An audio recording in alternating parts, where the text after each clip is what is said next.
మా అబ్బాయికి దీనికి పెళ్లి చేయాలనుకున్నాం. కానీ ఒక జ్యోతిష్యుడు వీళ్ళ జాతకాలు పరిశీలించి ఈ పెళ్లి జరిగితే తులసికి మాతృవియోగం అన్నాడు. అది విషయం. పదప్రియ, అర్జెంటుగా వెళ్ళి ఆ జాతకం వెతుకుదాం.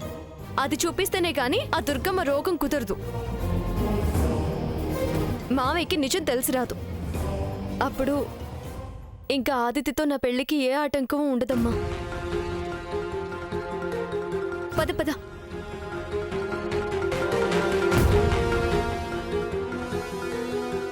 ఇదిగో ప్రియా, ఆ జాతకంతోటి సిద్ధాంతి దగ్గరకు తీసుకువెళ్ళి ఆ దుర్గమ్మ తను తీసిన గోతులో తనే పడబోతోంది.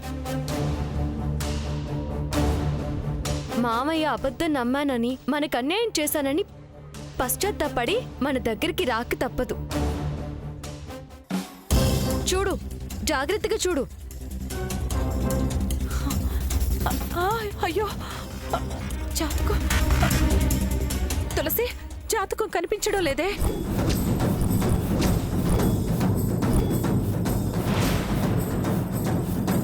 కనపడటం లేదా? అదేంటమ్మా, దాన్ని అసలు ఈ మధ్య బయటకే తీయలేదు కదా.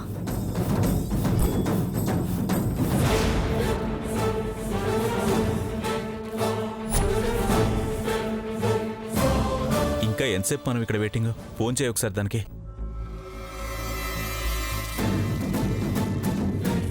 ఏమై ఉంటుంది ప్రియా?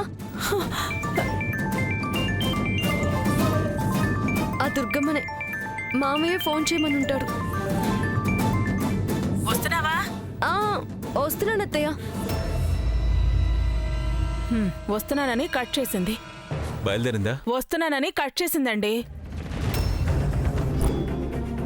ఏంటి, జాతకం ఎక్కడ కనిపించడం లేదేంటి? ఇంట్లో పెట్టిన జాతకం ఎక్కడికి పోతుంది? ఇప్పుడెలాగా? ఏం చేస్తావు? నువ్వేం భయపడకు ప్రియా, సిద్ధాంతి గారినే నా జాతకం చెప్పమంటాను. అయ్యో, అవకాశం వచ్చినట్టే వచ్చి చేజారిపోయిందే.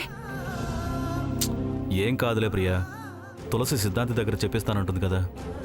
అంతేనమ్మా, అంతకన్నా ఇప్పుడు మనం చేయగలిగింది ఏముంది? సరే, నేను వెళ్ళొస్తాను.